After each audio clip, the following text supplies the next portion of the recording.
மற்றும் எங்களோடு இந்த விழாவிற்கு வருகை புரிந்து சிறப்பித்துக் கொண்டிருக்கின்ற ஒசூர் மாநகராட்சியுடைய மாமன்ற உறுப்பினர்கள், அன்பு சகோதரிகள் இந்திராணி அவர்களே, பார்வதி நாகராஜ் அவர்களே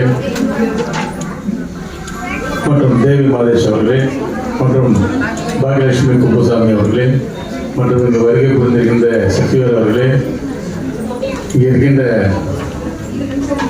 அன்பு சகோதரிகள், உங்கள் அத்தனை பேருக்கும் உலக மகளிர் தின நாளை முன்னிட்டு உங்கள் அனைவருக்கும் உலக மகளிர் தின வாழ்த்துக்களை சொல்லிக்கொள்ள கடமைப்பட்டிருக்கிறேன். மகளிர் தினம் என்பது பொதுவாகவே ஒரு காலத்திலெல்லாம் பெண்கள் சமுதாயம் எப்படி இருந்தது என்பது நமக்கு நேரடியாக நாம் யாரும் பார்க்கவில்லை என்றாலும் கூட ஒருத்தர் சொல்ல கேள்விப்பட்டு, படிக்க கேள்விப்பட்டு பெண்ணினம் எப்படி இருந்தது என்பது இங்கு இருக்கின்ற அனைவருக்கும் தெரியும். பெண்கள் என்பது ஒரு கருவியாக பெண்களை பாவித்த காலம். பெண்ணுன்னா அந்த பெண்கள் வளர்ந்துச்சுன்னா அவர் கல்யாணம் கட்டி ஒரு வீட்டுக்கு அனுப்பிச்சுட்டோன்னா அந்த பெண்கள் அந்த வீட்டில் இருக்கிற பொறுப்பை பார்த்து வேலை செஞ்சு, சமையல் செஞ்சு, அங்கே இருக்கின்ற தன்னுடைய கணவனுடைய பணிவிடைகள் எல்லாம் செய்து குழந்தைகளை பெற்று அந்த குழந்தைகளை வளர்ப்பது, இதுதான் ஒரு காலத்திலே பெண்களுடைய பணியாக இருந்தது. அப்படி இருக்கின்ற ஒரு சூழ்நிலையிலே பெண்களுக்கு வேலை வாய்ப்பு தர வேண்டும் என்று அமெரிக்காவில் இருக்கின்ற நிறுவனங்கள், அமெரிக்காவில் இருக்கின்றவர்கள் பெண்களுக்கு ஒரு வேலை வாய்ப்பு தந்தார்கள். அந்த வேலை வாய்ப்பை தருகின்ற பொழுது அந்த வேலைகளை அங்கே பணிபுரிகின்ற பெண்கள் ஆண்களுக்கு இணையாக பணிகளை செய்து வந்த காலத்தினால் அங்கே பெண்களுக்கு உண்டான சம உரிமை கிடைக்க வேண்டும் என்று, சம ஊதியம் கிடைக்க வேண்டும் என்று போராட்டம் நடத்தினார்கள். அந்த போராட்டம் நடத்தி வெற்றி பெற்றதன் விளைவாக இந்த 8ஆம் தேதி, மார்ச் 8ஆம் தேதி உலக மகளிர் தினம் என்று கடந்த 100 ஆண்டுகளாக நாம் கொண்டாடி வருகிறோம்.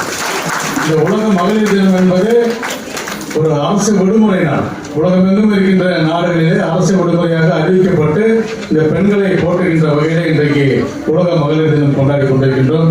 பொதுவாகவே பெண்கள் என்பது நம் நாட்டினுடைய கண்கள் என்பார்கள். சாதாரணமாக இன்றைக்கு எல்லாம் பார்த்தீங்கன்னா ஆட்டோ வரைக்கும், ஆட்டோவிலிருந்து சின்ன ஆட்டோ ஓட்டுறதுலேருந்து முதற்கொண்டு விமான பெண்கள், அவ்வளோ ஏன் விண்வெளிக்கு கூட பெண்கள் போய் இன்றைக்கு உலக சாதனை படைத்திருக்கிறார் என்று சொன்னால் பெண்கள் எந்த வகையிலும் யாருக்கும் சளைத்தவர்கள் அல்ல என்பதற்கு இதை விட வேற எந்த உதாரணமும் சொல்லிக்கொள்ள தேவையில்லை. இன்னைக்கு பார்த்தீங்கன்னா எங்களுடைய மாநகராட்சியில் மொத்தம் 45 வார்டு. இந்த 45 வார்டில் நம்முடைய தலைவர் மாண்புமிகு முதலமைச்சர் அவர்கள் 50% உள்ளாட்சியிலே வந்து அவங்களுக்கு வாய்ப்பு கொடுத்துருக்காங்க. அப்போ இந்த 45 வார்டில் 50% எப்படி பிரிக்க முடியும்? 22 பிரிக்க முடியாது. அப்போ அந்த ஆணை, அரசாணை நிறைவேற வேண்டும் என்று சொன்னால் உங்களுக்கு கூடுதலாக இருக்கலாம், தப்பு, குறைவாக இருக்கக்கூடாது. அப்ப என்ன பண்ணாங்க, 23 மகளிருக்கு ஒதுக்கப்பட்டு 23 பெண்கள் எங்களுடைய அன்பு சகோதரிகள் மாநகராட்சியில் மாமன்ற உறுப்பினராக இருக்கிறாங்க. அதையும் தாண்டி இப்போ எங்கள் தலைவர் இன்னொரு விஷயத்தையும் செஞ்சாரு. என்ன செஞ்சாருன்னு பார்த்தா, ஒரு நியமன உறுப்பினர்னு சொல்லி ஒரு நியமன உறுப்பினர் போட்டாங்க. அந்த நியமன உறுப்பினர் யார் என்று சொன்னால் ஒரு மாற்றுத்திறனாளியாக இருக்க வேண்டும் என்று சொல்லி ஒரு நியமன உறுப்பினர் போட்டாங்க. அந்த மாற்றுத்திறனாளி நியமன உறுப்பினர் கூட ஒரு பெண். இன்றைக்கு பார்த்தீங்கன்னா நாங்கள் 46 பேர்ல 24 பேர் அவங்க, 22 பேர் நாங்கள். அதில் பார்த்தீங்கன்னா இப்போ பெண் சமுதாயம் எந்த அளவிற்கு முன்னேறி இருக்குது என்பதற்கு இதை விட ஒரு உதாரணம் தேவையில்லை. அதே மாதிரி பெண்களை பொறுத்தவரை எந்த ஒரு சூழ்நிலையும் பெற்ற பிள்ளைகளானாலும் சரி யாரையும் கைவிடாமல் பார்த்துக் கொள்வது, தாய்மைக்கு பெண்ணை தவிர வேறு யாரையும் எடுத்துக்காட்டு நம்ம சொல்ல முடியாது. அந்த அளவிற்கு ஒரு உன்னதமான பணியை அவர் செய்கிறார். அவர் பெண்மையை பற்றி, அந்த தாய்மையை பற்றி ஒரு சின்னதாக ஒரு கருத்தை சொல்கிறேன், ஒரு கதையை சொல்கிறேன். ஒரு விதவை தாய், அந்த தாய் பார்த்தீங்கன்னா தன்னுடைய மகனை எப்படியாவது படிக்க வைக்க வேண்டும் என்று சொல்லி அந்த தன்னுடைய மகனை படிக்க வைத்தார். அந்த தாய்க்கு பார்த்தீங்கன்னா ஒற்றை கண், ஒரு கண்ணு தான் இருக்கு அந்த தாய்க்கு. அந்த தாயை அந்த மகனை படிக்க வைக்கின்ற பொழுது பள்ளிகளுக்கு அந்த தாய் வந்து மகனை அழைத்து செல்வார். அப்போ பார்த்தீங்கன்னா எல்லாரும் கிண்டல் பண்ணுவாங்க, ஒற்றைக்கண் நம்ம வந்துச்சு, ஒற்றைக்கண் வந்துட்டாங்க, ஒற்றைக்கண் வந்துட்டாங்க கிண்டல் பண்ணுவாங்க. அப்போ இந்த பையனுக்கு வந்து ரொம்ப கோபமாகும். என்னடா அவன் கோபம் என்னன்னா கிண்டல் பண்றவங்க மேல போகல, தன்னுடைய தாயின் மேலே அவனுக்கு அந்த கோபம் வருகிறது. தன் தாய் வருவதை தவிர்க்கிறான். எங்க அம்மா நீ வரக்கூடாது சொல்லி அந்த தாயை தவிர்க்கிறான், தொடர்ந்து தவிர்த்து வருகிறான். அப்படி அவன் படிச்சு அந்த பையன் பெரியாராகி வெளிநாடுக்கு வேலைக்கு செல்கிறான். அப்போ அம்மா அவன் பார்க்கறதே இல்லை. வெளிநாட்டுக்கு வேலைக்கு போகிறவன் கல்யாணம் பண்ணி குடும்பத்தோடு அவன் தனியாக வாழ்ந்துட்டு இருக்கான். அப்போ ஒரு தலைநகரத்து ஒரு இந்தியாவுக்கு திரும்பி வந்து ஒரு சிட்டியில் அவன் வாழறான். அப்போ இந்த தாய், இந்த ஒற்றைக்கன் தாய் வந்து தன்னுடைய மகனை பார்க்க வேண்டும் என்ற ஆவலோடு ஆசையோடு அந்த வீட்டுக்கு போகிறாங்க. அந்த வீட்டுக்கு போய் கதவை திறக்கும்போது அவன் ஒரு குழந்தையோடு வருகிறான். அந்த குழந்தை இந்த தாயை பார்த்து கத்துது, இந்த கண்களை பார்த்து அந்த குழந்தையும் கத்துது. இவனும் திட்டி விடுறான், நீ இன்னும் சாகலையா, எதுக்கு நான் எங்கே போனாலும் வர்றேன் அப்படின்னு சொல்லி ரொம்ப கஷ்டப்படுறான் அந்த தாய். அந்த தாய் மிகவும் மனவேதனையோடு ஊருக்கு திரும்பி வர்றான். அப்புறம் ஒரு நாள் என்ன பண்ணுறான், அந்த பையன் வந்து முன்னாள் மாணவர்கள் சந்திப்பு அவர் படித்த பள்ளியிலே ஏற்பாடு செய்யப்படுகிறது. அப்போ அந்த ஊருக்கு வரான். அந்த ஊருக்கு வந்து அவன் ஸ்கூலெல்லாம் முடிச்சுட்டு சரி நம்ம பிறந்த வீடு எப்படி இருக்குன்னு பார்க்கலாம்னு சொல்லி அந்த வீட்டுக்கு போகிறான். அப்போ அந்த வீடு பூட்டி கிடக்குது. அந்த வீடு பூட்டி கிடக்கும்போது அப்போ பார்க்கும்போது வீடு பூட்டி கிடக்கும்போது பக்கத்து வீட்டில் கேட்குறேன் இங்கே யாரும் இல்லையானது. இல்லை அங்கே ஒரு வயசான அம்மா இருந்தாங்க, அவங்க இறந்துட்டாங்க. அவங்க இறந்துட்டு ஒரு லெட்டர் என்னுடைய பையன் என்னைக்காவது ஒரு நாள் என்னை தேடி வருவான், வரும்போது இந்த கடிதம் கொடுங்கன்னு சொல்லி கொடுத்துருக்காங்க அந்த அம்மா சொல்லுது. அப்போ அந்த கடிதத்தை வாங்கி அவன் படிக்கிறான். அப்போ அந்த கடிதத்தில் என்ன எழுதியிருக்கிறது சொன்னால், அன்பு மகனே, நீ என்றைக்காவது ஒரு நாள் என்னை தேடி வருவாய் என்று எனக்கு தெரியும். அதனால் இந்த கடிதம் நான் எழுதி வைத்து செல்கின்றேன். நான் இந்த கடிதம் நீ படிக்கின்ற பொழுது நான் உயிரோடு இருக்க மாட்டேன்.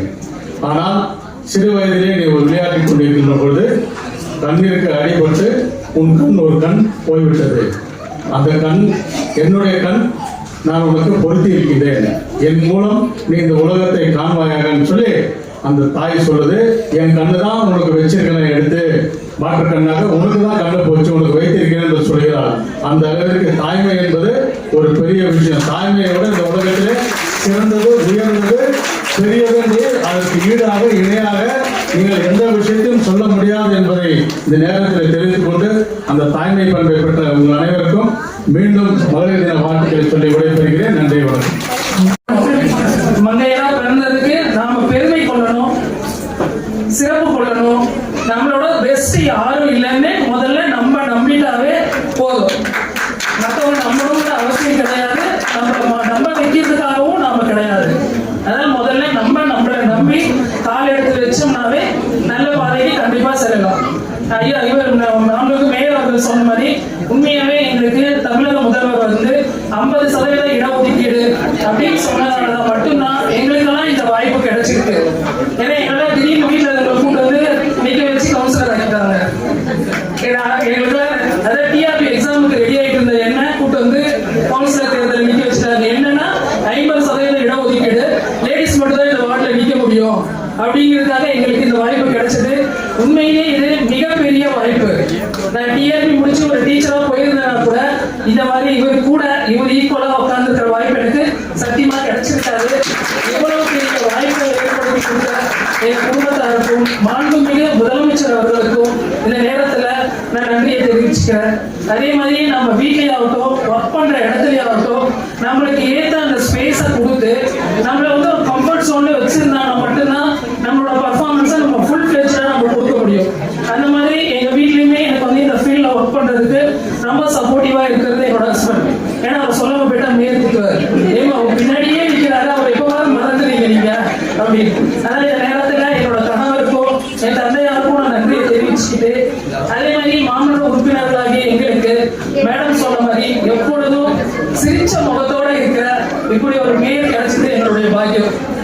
எங்களுக்கு ஒவ்வொரு இடத்துலயும் அதாவது ஒரு லேடியா ஒரு கம்ஃபர்ட்டா ஒரு இடத்துல அப்படின்ற பொது வாழ்க்கையில நாங்க இயங்குறதுக்கு மாண்புமிகு மேயர் அவர்கள் ரொம்பவே சப்போர்ட்டாகவும் பாதுகாப்பாகவும் எங்களுக்கு இருந்து ஃபீல்ட்ல வேலை செய்யறதுக்கு உறுதுணையா இருக்கிறாரு. அவருக்கும் இந்த நேரத்தில் மிக்க நன்றியை தெரிவித்துக் கொள்கிறேன். அதுக்கப்புறமா பார்த்தீங்கன்னா ஒரு பிக்சர் போட்டிருந்தாங்க, ஒரு லேடி பிக்சர் போட்டிருந்தாங்க ஸ்கிரீன்ல பாத்தீங்கன்னா. என்ன பண்ணியிருந்தாங்க,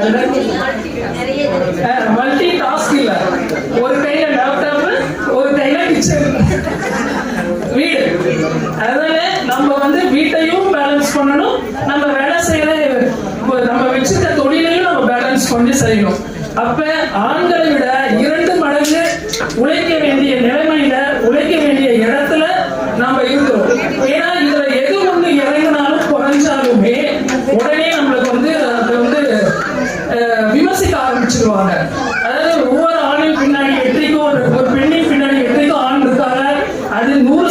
உண்மைதான்.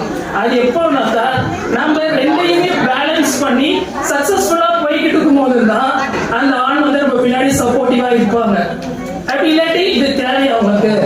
இதுக்குதான் நான் முன்னையே சொன்னேன், ஒழுங்கா வீட்டுல இருக்கு கேட்டியா அப்படின்னு சொல்லுவாங்க.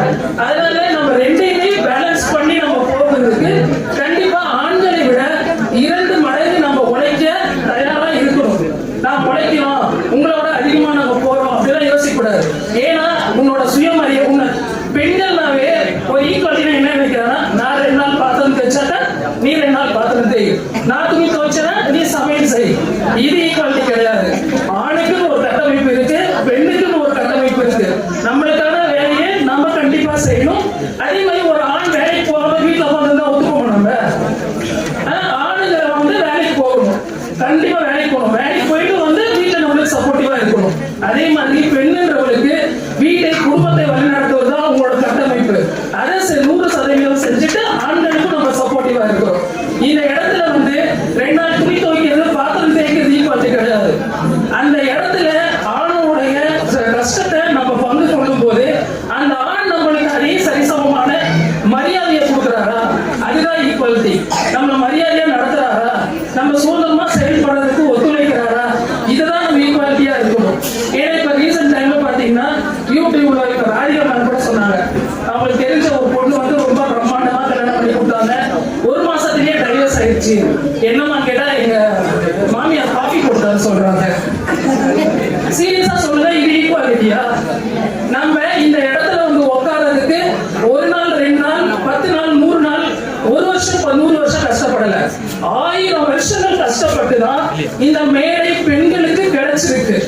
அதை வந்து நம்ம தக்க வச்சு அடுத்த தலைமுறைக்கு கொண்டு போறதுக்கு என்ன வழியோ அதை பார்க்கணும். இது மாதிரிலாம் காபி போட்டு கொடுக்க சொல்லி டைவர்ஸ் கொடுத்தீங்கன்னா உனக்கு எதுக்கு ஈக்குவாலிட்டி தான் கேட்பாங்க. அதனால நம்மளோட தகுதி என்ன, நம்மளோட உரிமை என்ன, நம்மளுக்கு ஈக்குவலான மரியாதை கொடுக்கணும். அதை தான் நம்ம வலியுறுத்தணுமே தவிர ஈக்குவலா இந்த மாதிரி செய்யும், நானும் செய்யறேன் நீயும் செய்யற, இது ஈக்குவாலிட்டி கிடையாது. அதை தயவு செய்து புரிஞ்சுக்கணும். மேலும் சொன்ன மாதிரி நம்மளுக்கு வந்து மகளிர் தினம் எதுக்கு செலிப்ரேட் பண்றாங்கன்னா, எவ்வளவு கஷ்டப்பட்டு இந்த உரிமைகள் இந்த சுதந்திரங்கள் நமக்காக வாங்கி தரப்பட்டுள்ளது, அதை நம்ம எப்படி பாதுகாத்து வச்சு இன்னும் மெருகேற்றி இப்ப உள்ளாட்சி தேர்தல் 50% மாதிரி சட்டமன்ற தேர்தலிலும் 50% வாங்குறதுக்கு என்ன வழி, அந்த மாதிரி பிளான் பண்ணுவே தவிர கொடுத்ததையும் பிடிக்கிறதுக்கு வேலை பார்க்க கூடாது நம்ம. சரிங்களா? அதனால ஈக்குவாலிட்டிங்கிறது நம்ம வந்து பெண்கள் வந்து இன்னும் பெருமை கொள்ளணும். பெருமை கொண்டு நான் ஆணை விட சிறப்பாக செயல்படுறேன், வீட்டையும் பார்த்துக்கிறேன், வெளியிலையும் சிறப்பா செயல்படுறேங்கிற மாதிரி தன்னம்பிக்கையோட நம்ம செயல்படணும். அதே மாதிரி நம்மளுக்கு எது பிடிக்குது பிடிக்கலங்கிறத சொல்லணும், அதுதான் சுதந்திரம். அதே மாதிரி நம்மளுக்கு பிடிச்சத நம்ம செய்யறது மட்டும் சுதந்திரம் கிடையாது, நம்மளுக்கு பிடிக்காதத நான் செய்ய மாட்டேன் அப்படின்னு சொல்றதுதான் உண்மையான சுதந்திரம். அந்த சுதந்திரத்துக்காக நம்ம போராடுவோம், நம்ம குடும்பம் குழந்தைங்களோட சந்தோஷத்துக்காகவும் இருப்போம், நம்மளோட சந்தோஷத்துக்கும் நம்மளோட நேரத்தை ஒதுக்கி நம்ம சிறந்த பெண்மணிகளாக நிரூபிப்போம். எதுக்காக இவங்களுக்கு சுதந்திரம் கொடுத்தோம்னு ஆண்கள் நம்மளை இழிவா பேசாத மாதிரி நம்ம சுதந்திரத்தை பேணி பாதுகாத்து அடுத்தடுத்த தலைமுறைக்கு கொண்டு செல்வோம் என்று கூறி இந்த நல்ல வாய்ப்புக்கு நன்றியை தெரிவித்துக் கொண்டு அனைவருக்கும் மகளிர் தின நல்வாழ்த்துக்களை தெரிவித்துக் கொள்கிறேன். நன்றி, வணக்கம்.